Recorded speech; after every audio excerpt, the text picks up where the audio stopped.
Display India news channel पर मैं भानवी मिश्रा।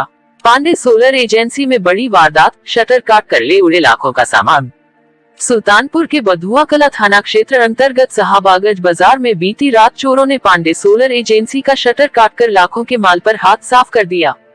पीड़ित व्यापारी शिवम पांडे के अनुसार चोरों ने सोलर पैनल, भारी बैटरियां और इन्वर्टर जैसे कीमती उपकरणों को पार कर दिया है।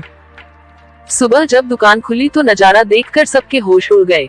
इस बड़ी वारदात से स्थानीय व्यापारियों में भारी आक्रोश और असुरक्षा का माहौल है।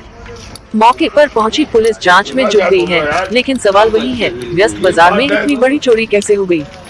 डिस्प्ले इंडिया न्यूज चैनल के लिए सुल्तानपुर के बंधुआ कला से प्रधान संपादक भानु मिश्रा।